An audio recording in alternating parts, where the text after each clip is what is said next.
আসসালামু আলাইকুম দর্শক, বাংলা আপডেটে আপনাদের সবাইকে স্বাগতম। আজকে 11 জুলাই শুক্রবার। চলুন জেনে জেলা ভিত্তিক আবহাওয়ার বিস্তারিত খবর।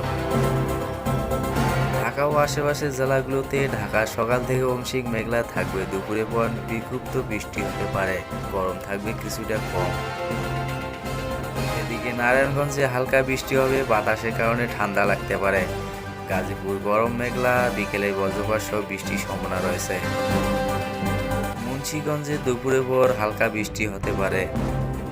এদিকে চট্টগ্রাম ও পার্বত্য এলাকায় চট্টগ্রামে ভারী বৃষ্টি হবে, নদীর তীব্র এলাকায় সতর্ক থাকুন। কক্সবাজারে বৃষ্টির সাথে হালকা দমকা হওয়া থাকবে। বান্দরবান, খাগড়াছড়ি, রাঙ্গামাটিতে পাহাড়ি এলাকায় ভূমিধসের সতর্কতা জারি। সিলেট বিভাগে সিলেটে সারাদিন বৃষ্টি থাকবে, জলবদ্ধতার ঝুঁকি রয়েছে। এদিকে মৌলভীবাজারে মাঝারি থেকে ভারী বৃষ্টি হবে। এদিকে হবিগঞ্জে সুনামগঞ্জ বজ্রপাত সহ বৃষ্টি হতে পারে। রাজশাহী ও রংপুর বিভাগে রাজশাহীর আংশিক মেঘলা থাকবে, হালকা বৃষ্টি হতে পারে। এদিকে বগুড়া দুপুরে পর বৃষ্টি হবে, কিছু কিছু এলাকায় বজ্রপাতের সম্ভাবনা রয়েছে। রংপুরে মেঘলা আকাশ থাকবে, গরম কমবে বৃষ্টির কারণে। দিনাজপুরে বৃষ্টি ও বাতাস থাকবে, কৃষকের জন্য ভালো সংবাদ।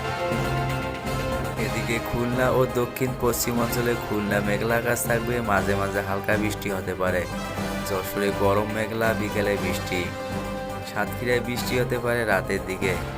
বাগেরহাটের নদী উপকূল এলাকায় হালকা থেকে মাঝারি বৃষ্টি হবে।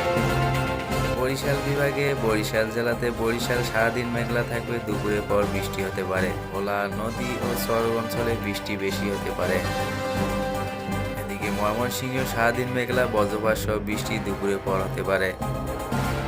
বন্ধুরা, এই ছিল আজকে আবহাওয়ার খবর। চ্যানেলে নতুন হয়ে থাকলে অবশ্যই চ্যানেলটি সাবস্ক্রাইব করবেন এরকম আবহাওয়ার নতুন নতুন আপডেট পেতে। আর ভিডিও ভালো লাগলে অবশ্যই একটি লাইক দিবেন। ধন্যবাদ। সবাই দেখা হচ্ছে নেক্সট ভিডিওতে।